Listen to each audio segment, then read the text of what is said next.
start this lecture 37 with a thought process from DeWitt D. Eisenhower. He was a past president of USA long time back, around 1960s kind of thing, right. He had told every gun that is made, every warship launch, every rocket fired signifies in the final sense a theft from those who hunger, are not fed, and those who are cold and not clothed. When I am talking about this rocket propulsion engine, I must communicate this message, which was similar to mine and told by a USA president who always tried to USA try to have a war and then all sorts of kind of things. So, it is very important for us to understand this thing. We should use the technology for the peaceful coexistence, not for a war. So, let us recall what we have learned in the last lecture. I was looking at basically the performance of rocket engine. Of course, before that I had given you a brief introduction to the rockets and its utility and other things, right.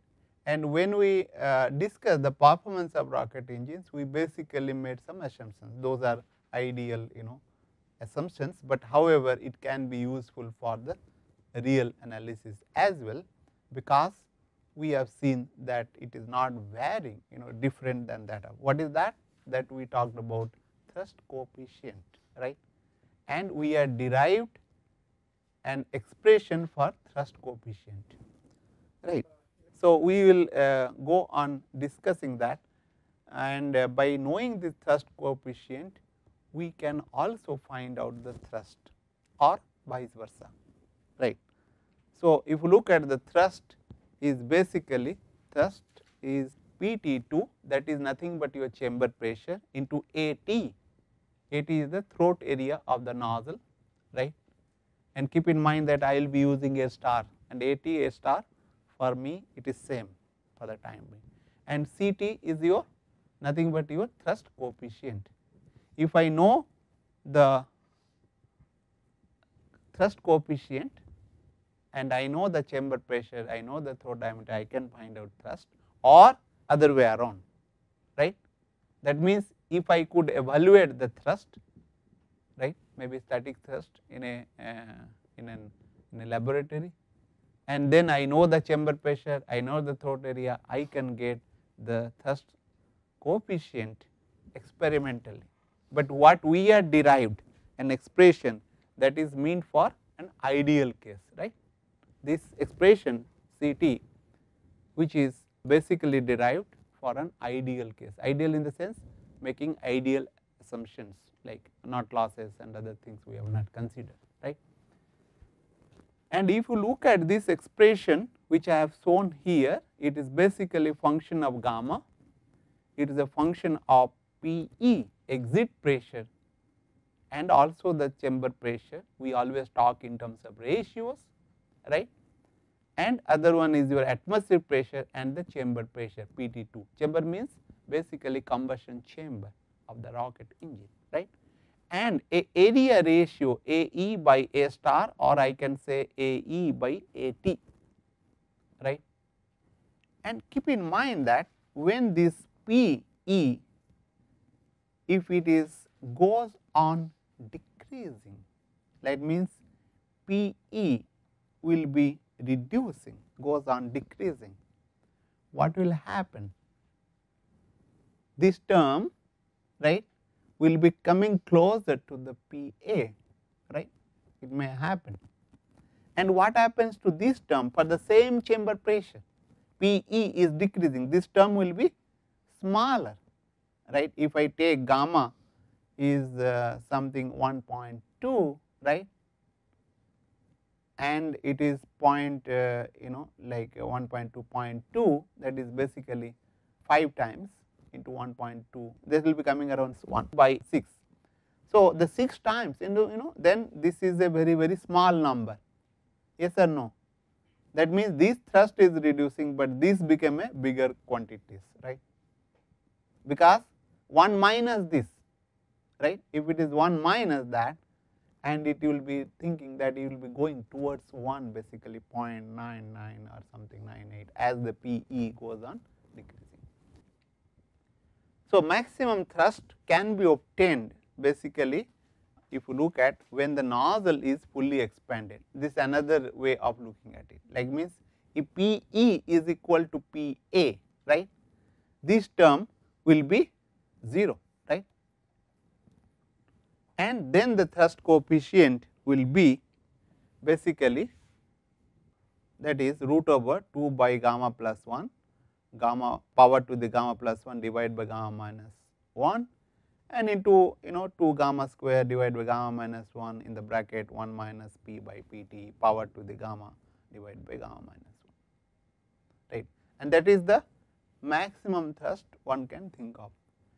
So, what you can see that it is only a function of PE and PT2 and gamma, right.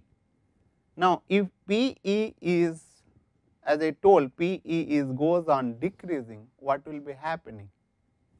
It will be this became, it will goes on increasing, right, yes or no, this term will be goes on increase, CT naught will be go on increasing, right. And what is the effect of gamma then, right? I can vary these parameters, gamma from 1.1 and to 1.4, right. If you look at what is happening, I am plotting over PE by PT2, right, and this PE can be same as that of the PT2, this is the one situation, right, yes or no, it can be worst case, then it will be 1, of course, it is we will not be considering. If you consider, then what will happen? This will be 0, that means the thrust coefficient will be 0, right, and we will not get anything out of it. So, that is useless to talk about it. So, therefore, we will consider the PE by PT2 around 0.1 to 0.001. When it is 0.001, when PE is very small as compared to the PT2. If I take the PT2 as 10 megapascal, right, if I take P is something 0.1 megapascal atmospheric pressure, what it would be then? 0.001, right, 10 megapascal if you look at 0.01, right, kind of things here, isn't it? If I take PE as 0.1 megapascal, right, and PT2 is 10 megapascal, right, and what will be PE by PT2 will be 0.1 divided by 10, that will be 0.01, yes or no. So, you will be here, and as it is goes on, like it can be 0.01 megapascal, right, then it became 0.001, it will be for the same atmosphere, same chamber pressure, and if I am saying 0.001 megapascal PE, it will be these values. You see that the CF, sorry, this is CT star,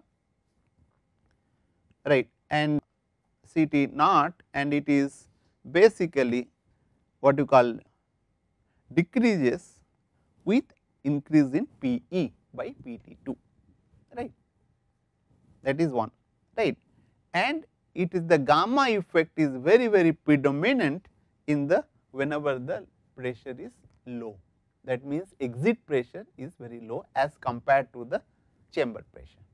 But as the exit pressure is and the ratio of exit pressure and chamber pressure becomes higher, then gamma effect is negligibly small, all are coming to the almost similar values.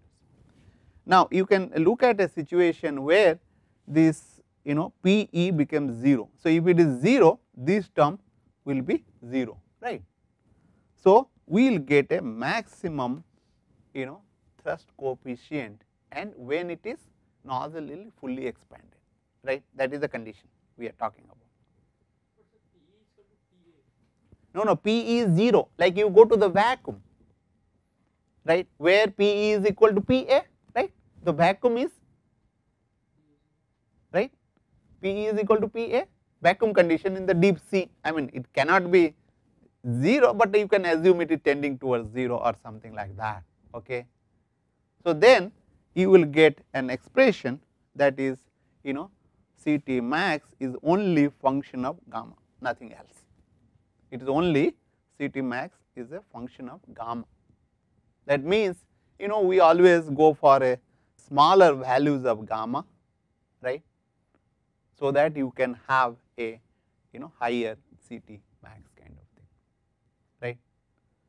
So, if you look at these, you can interpret and one can, what is the implication of that, that is that you will be designing for a certain pressure ratio, of course, if you are assuming it to be fully expanded, right.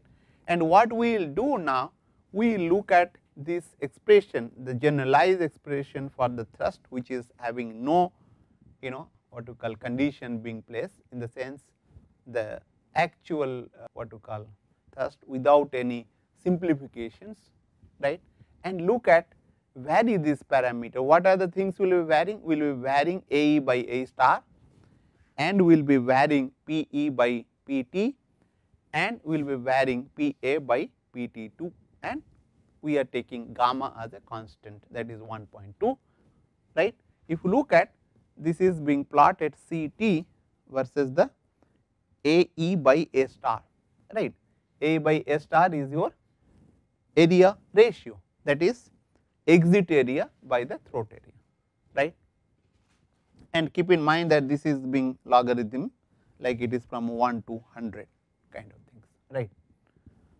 So, what you can note from here, that is, if I take this pressure P t by P e as a 2, right, it is C t is lower than 1, right, okay, and it is goes on decreasing, and of course, and when you go up increasing this, you will find that there is a increase in the, it goes on increasing with the area ratio and reach a peak value here, and then it is decreases, and this area ratio of the nozzle is corresponding to fully expanded nozzle, right.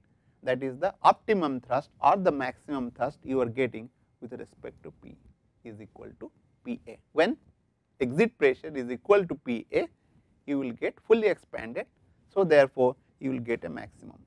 So, if you look at this as you goes on, what you call increasing this value, right, P t by 2 by P e, what is the meaning? For a particular chamber pressure, you are going on decreasing P exit pressure or the exit pressure, right, P e or the exit pressure, you will go on decreasing, that is why it is increasing for a particular chamber pressure, right. And you will see that it is similar in nature, that means this is if it is, if I take a, let us say 20, I will take 20 pressure ratio, that is P t 2 by P e. If it is goes on increasing as the area ratio increases and reach a peak value, right, and then it decreases. What it indicates? This peak value is the maximum, the what you call thrust coefficient or thrust one can get, and corresponding to the fully expanded nozzle. Is that clear? That means, in this zone what I will call? I can call this zone is as a over expanded, right.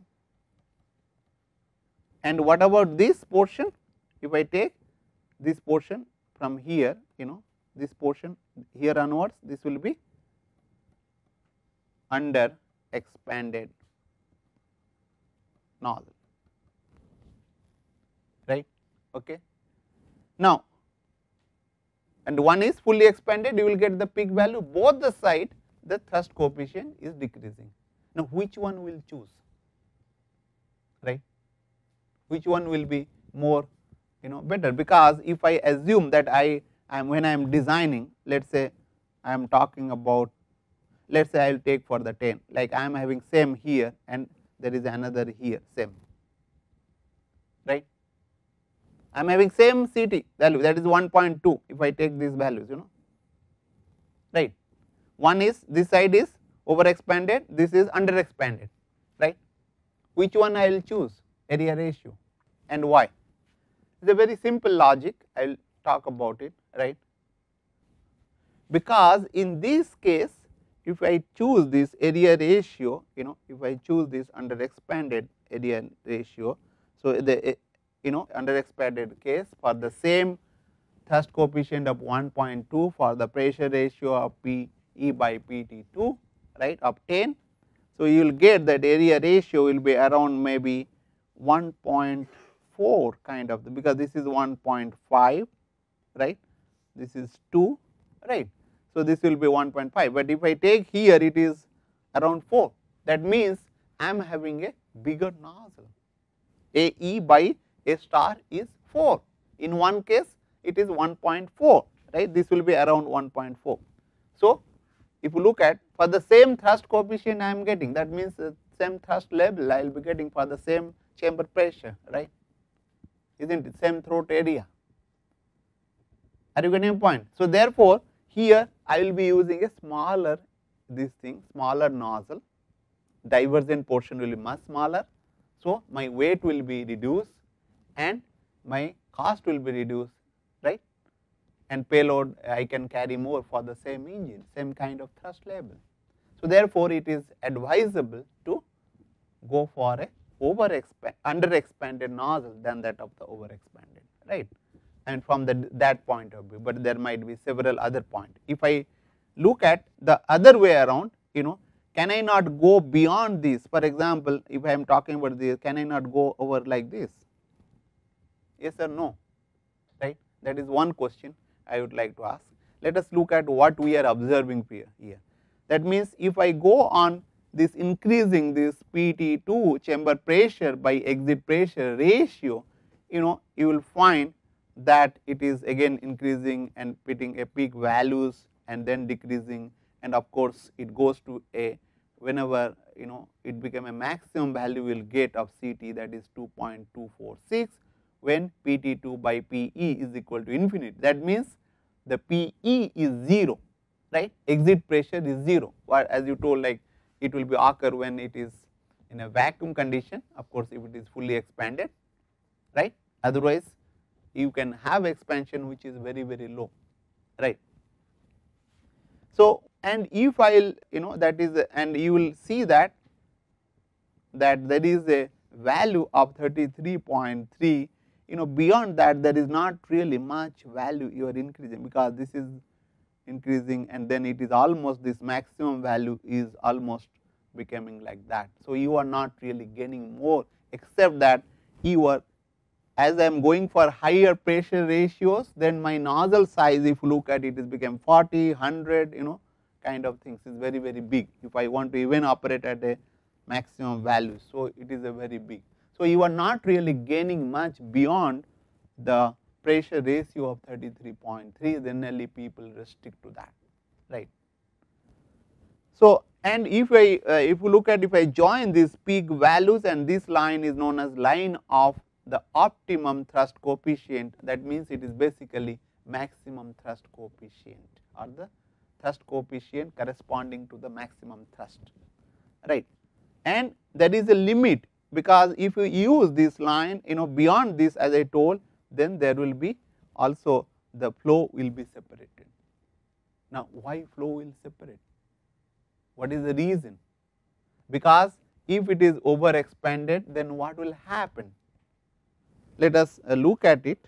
I mean, what really will happen? Let us say that this is the what you call a convergent dipole nozzle, and this is the throat region, this is your exit, and the pressure, if you look at, this is your throat where Mach number is occurring, the pressure is changing, decreasing, and it became same as that exit pressure for the nozzle, and of course, the velocity increases as the flow takes expanded in the divergent portion of the nozzle, right. So, then if you assume that you are having a shorter nozzle, right, what is happening? You are having a pressure which is P, right, which is lower than the, if I say this is PA expanded fully, and then it is, that means this is higher, that means there is a some more expansion can take place, right, that means it is under expanded in this case, right.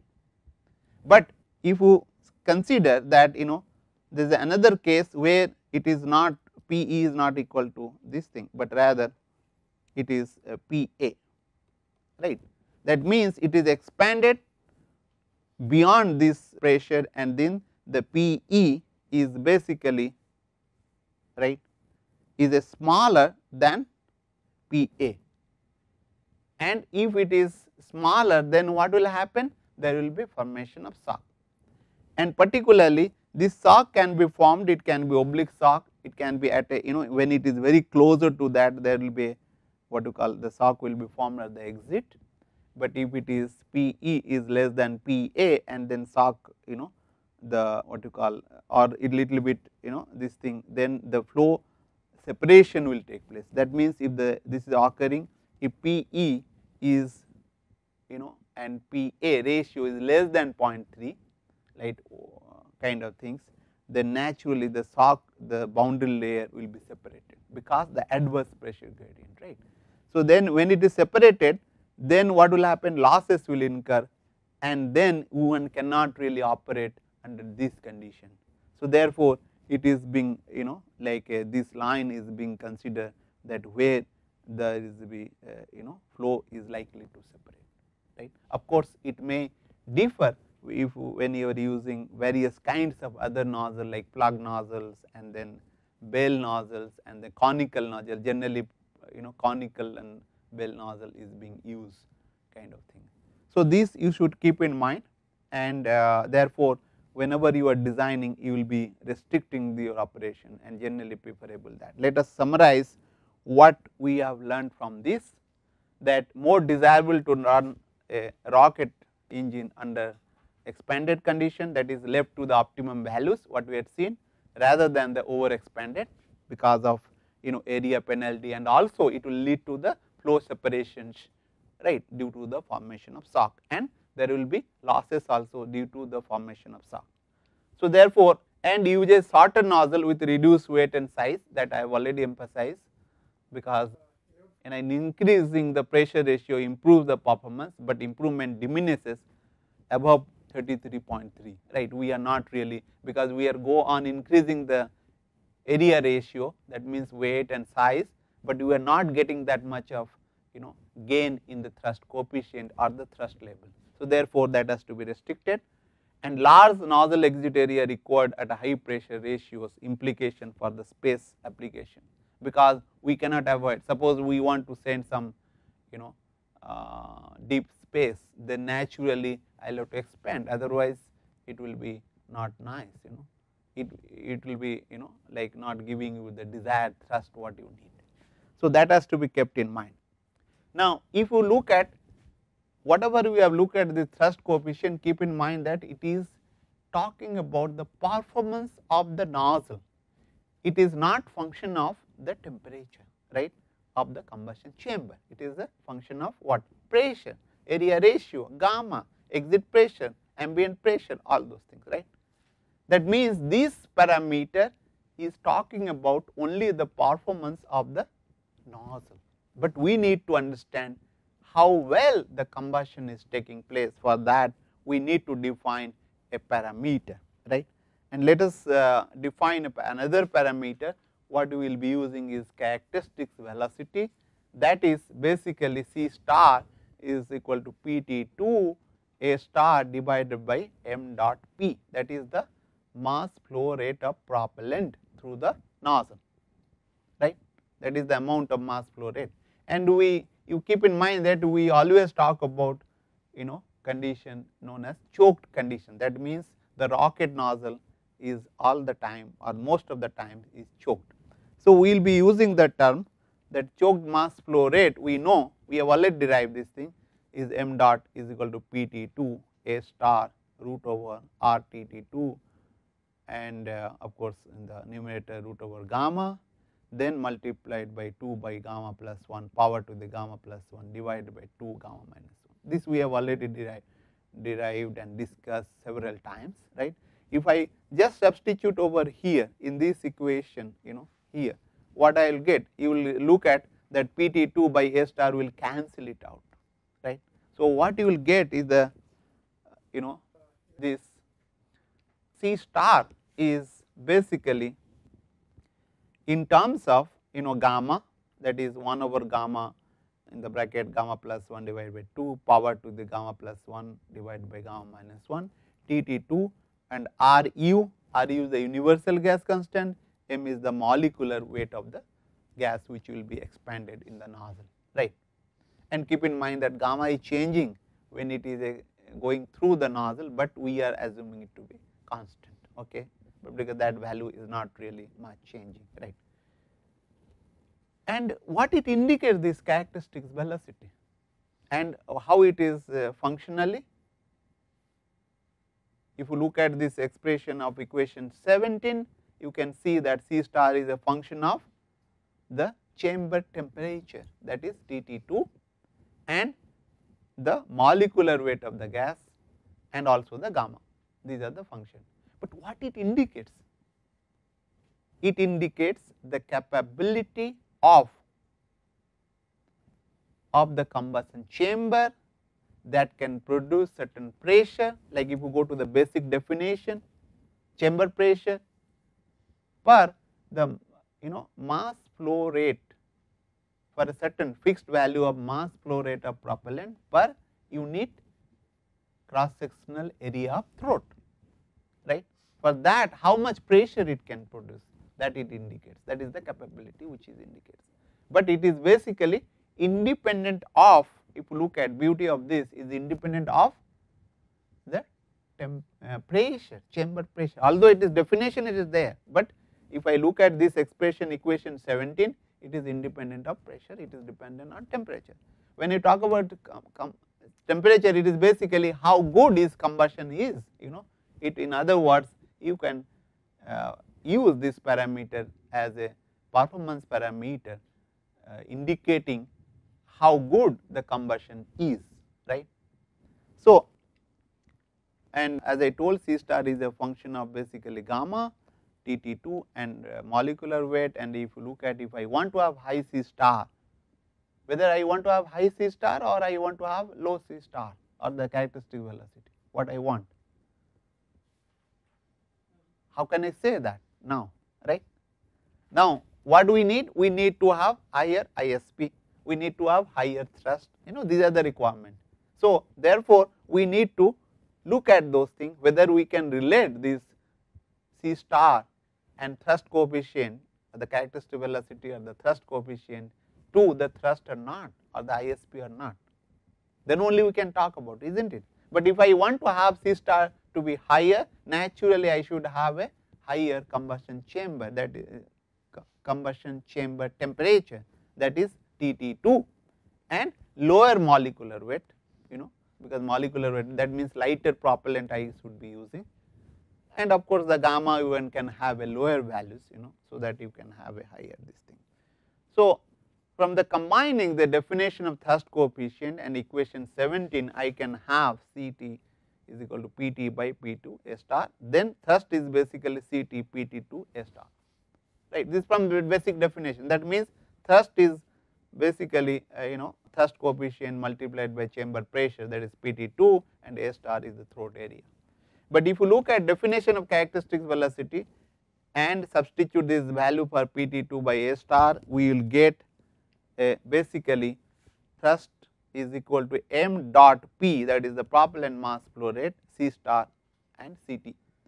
That means if I want to have a higher thrust, then naturally I should have higher thrust coefficient and also the higher characteristics velocity, of course, for a particular mass flow rate of propellant. Or if I want to, there is a limitation in these both quantities, so naturally I will have to enhance the mass flow rate of the propellant. So, ISP, if you look at it, is C star by Ct, this is from the basic definition by G. That means if I want to have a higher, what you call ISP, naturally I will have to enhance this and I will have to enhance this, but there is a limitation on thrust coefficient, there will be also limitation of the C star, that is why we can't really go beyond certain ISP, as I had discussed in the last lecture, that is this something in the solid propellant we are having limitation of something 350 of ISP. ISP I mean is the C condition, and that is what you call in second, right, in terms of second. So if you look at the C star and CT, that is as the performance parameter of the combustion chamber, right. C star means it indicates how good the combustion chamber is working in converting the fuel into the certain temperature, right, or how good the combustion is, and the CT is talking about the nozzle performance, right. Now taking this in mind, we can define a combustion efficiency, right. This is basically, you keep in mind, this is eta combustion is equal to C star actual divided by C star ideal. Ideal I can get from this expression equation 17, right, C star, but then actual how I will get? What I will do? I will have a test rig, right, where I can measure the mass flow rate of the propellant which is passing through it, like this. If you look at the equation 16, that is m dot p, I can measure the chamber pressure, I know the throat area, I can get actual one, right. So if you look at this combustion efficiency is very closer to 1, that means it will be 0.9899, sometimes even 97, like it will get. So therefore it is good enough to talk about even calculate ideal one while designing, okay. But we generally use a value of particular kind of engine, then look at while designing. We have not tested it, we can't really test, so we take this combustion efficiency and use it. Similarly, we can also define a thrust effectiveness, that is epsilon T, that is CT actual divided by CT ideal. CT ideal I can get from the equation 15, and CT actual I can conduct experiment and find it out. While designing, we will be using this epsilon T values, and we know the ideal one, we can estimate the actual one and then carry out the design procedure. So the beauty of this performance parameter, I have already discussed that you can separate it out, and look at it, and then look at this efficiency. This can be used as a design tool for the rocket engines. So let us look at the variation. I did not really discuss there, but let us look at now the characteristics, velocity, how it is varying with temperature, right. So if you look at like it is from the expression, it is very clear, and if I take two gamma values, gamma 1.2 and gamma 1.4, you see this characteristics velocity is increasing with the chamber temperature, and for both the gamma values, and keep in mind that this gamma 1.2, that means low gamma value is having higher characteristics velocity, and a higher temperature the differences is much higher as compared to the low temperature region. That is one thing. And we cannot really go on increasing this, because if I want to have a higher ISP, naturally I will have to go on increasing this characteristics velocity. But if I go beyond something 3500 kind of things, then naturally what will happen, dissociation will occur. Then I cannot really go for that, it will be, you will be reducing temperature. So there is a restriction. Generally people use something 2500 to 3500, or sometimes people say 2700 to 3500 kind of thing zone where they will be operating, right. So now let us summarize what we have learned so far. This characteristic velocity, which is basically thermodynamic performance, and strong pressure ratio effect, as I told you, but rapidly diminishing return about 33.3, that we have learned in the from the thrust coefficient curve, right, versus area ratio, right, for different pressure ratio, and higher Tc, that is basically Tt2. Tc is nothing but Tt2, chamber temperature value, desirable for higher ISP. But problem is that the more the higher the temperature, right, then the heat transfer will be more. That is the one problem. But again, higher the temperature, then dissociation will occur, right. So that means it will be consumed in the process of dissociation, whatever being released. So it will be again inefficient. Therefore practical limit being used, as I told, something 2750 to 3500. Some people use 2500 to 3500 Kelvin kind of thing. These are all design thumb rule kind of thing one can say, depending on the propellant, because it will be depend, the temperature what you can get will be dependent on the type of propellant you are using, right. So, the low value of molecular weight is desirable, as I mentioned that molecular weight will be lower because favoring particularly the hydrogen based fuels, and therefore you can get higher ASP because characteristic velocity will be higher. Even thrust coefficient, if you look at, one can also get that. So, now we will, I mean, of course, the low values of gamma is desirable, as I already demonstrated through the characteristic velocity plot, right. So, therefore, these are the things you should keep in mind, and we can learn by just carrying out a simple analysis about the performance of the rocket engines. So, I will take an example. In a rocket engine, hot gases at 2500 Kelvin and chamber pressure of 10 megapascal is expanded fully in a CD nozzle with a throat area of 0.15 meters square to the ambient pressure, right, for producing thrust. And we need to determine exit velocity, right, characteristic velocity, ideal thrust coefficient, thrust and specific impulse, and molecular weight you can take 25 kg per kilomole and specific heat ratio gamma 1.25, right, we have taken in this example. So, if you look at assuming flow in the nozzle to be ideal, we can determine these velocities, and keep in mind this is gamma like 2 gamma RU gamma minus 1 molecular weight TT2, and this is PE by PT2 power to the gamma divided by gamma minus 1, right. We will substitute because all these things we know, and gamma is 1.25 and the RU is the universal gas A314 and molecular weight 25 and temperature is given 2500 and the pressure PE is 0.1 megapascal, that is same as that of the exit pressure or the ambient pressure, right. We are assuming it to be fully expanded nozzle, that is again and kind of things, and which is given in the problem, that is fully expanded, right. So, and 10 atmosphere is the chamber pressure. So, when you substitute values you will get 2883.4 meter per second, right. Similarly, we can determine characteristic velocities by just substituting values which we have talked about, and all are given. So, you will get 1385.59 meter per second. So, ideal thrust optimum coefficients, and when you substitute these values, because this is fully nozzle expanded, so we can substitute, we will get, we are getting something 2.08 kind of thing, which is quite good, right.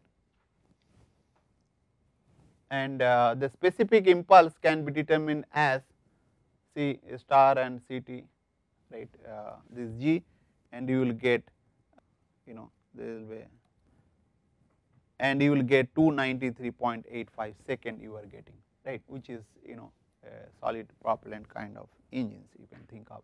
Similarly, we can determine the thrust produced by this rocket engine as basically CT star, CT and PT2 and A star. We know all those things, we will substitute, it is something 3.12 mega Newton, it is a quite a high power, high thrust engines, right.